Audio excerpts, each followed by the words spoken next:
मैं आपका परिचय कराऊंगी। फिलहाल यहाँ स्टूडियो में मेरे साथ खास मेहमान आरजेडी की प्रवक्ता प्रियंका भारती मौजूद हैं। प्रियंका, बहुत स्वागत है आपका। और हमारे साथ इस समय रोहित सिंह युवा चेतना मंच के अध्यक्ष हैं, वो हमारे साथ जुड़ रहे हैं। बहुत स्वागत आप दोनों का। मैं जरा जल्दी से प्रियंका भारती से शुरुआत करने जा रही हूँ इस चर्चा की।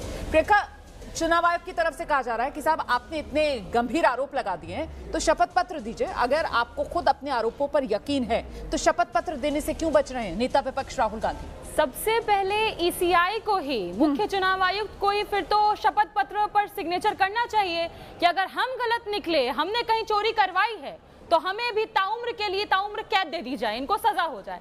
साथ ही साथ इस तरह का शपथ पत्र तो देश का हर नेता को साइन करना चाहिए था। Once more! मोदी जी ने 2 करोड़ रोजगार का वादा किया था, नहीं दिया। 15 लाख का वादा किया, नहीं किया। इसी तरह का शपथ पत्र साइन करते तो आज प्रधानमंत्री जेल में होते। अब बिहार में भी चुनाव है, बिहार में हर वादे पर एक शपथ पत्र तो साइन होना ही चाहिए। हमें को बेनिफिट हो जाएगा। ये लोग तो सब जेल के पीछे होंगे। फर्क है ना चुनावी वादे में और ऐसे गंभीर आरोपों में, जिससे सीधे सीधे आप लोकतंत्र और संविधान सबको कहीं ना कहीं संदेह के दायरे में लाकर खड़ा कर देते हो। आप ऐसे आरोप लगा रहे हो जिससे आप लोकतंत्र की बुनियाद कितनी कमजोर है देश में, ये आप कह रहे हो कि आप सच देश के सामने उजागर कर रहे हो। तो फर्क है, वादे अपनी जगह लेकिन ये संगीन आरोप अपनी जगह। और अगर ऐसे संगीन आरोप लगा रहे हैं तो फिर देश हित में फिर तो जो कहा जा रहा है वो करना चाहिए।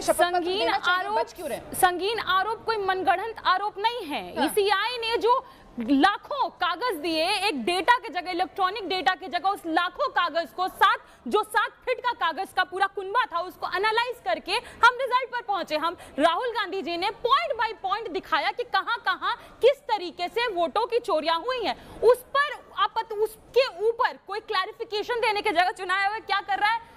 फरमान दे रहा है, धमका रहा है। धमकी देने की जगह उसको मिसलीडिंग बता रहा है। आपको क्लैरिटी देनी चाहिए ना। आप क्या कर रहे हैं? आप ईसीआई के हैंडल्स को ही आप खत्म कर दे रहे हैं, शट डाउन कर दे रहे हैं, उसको डाउन कर दे। आपको रोमाना जी पता होगा ना, मॉर्निंग से राजस्थान हो गया, उत्तर प्रदेश हो गया, हर जगह के जितने भी हैंडल कर दिए गए हैं। क्यों डाउन किए गए? आपने तो हमारी बात को सच साबित कर दिया। आप वेबसाइट्स की बात कर रहे हैं? बिल्कुल, वेबसाइट्स की बात कर रही हूँ कि डिजिटल रोल्स जितने भी थे, जहां पर हम किसी तरह का इंफॉर्मेशन रीचेक कर सकते थे, आपने उसको डाउन कर दिया। आप एक सवाल अपने शुरू में उठाए रोमाना जी, वो सवाल था क्या राहुल गांधी इस एसआईआर के फैसले को सही तो नहीं ठहरा रहे?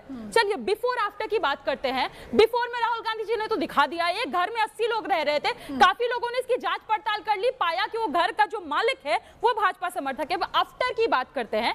एसआईआर बिहार में हो गया, करवा लिया इन्होंने एक तरीके से जांच, हर जगह लोगों का मतदाता सूची लेकर के आए हैं, 65 लाख लोगों का काट भी दिया। ये है घर नंबर 27, जिसको जिला घोषित करवा दे चुनाव आयोग, क्योंकि इस घर नंबर 27 में 250 लोग रह रहे हैं।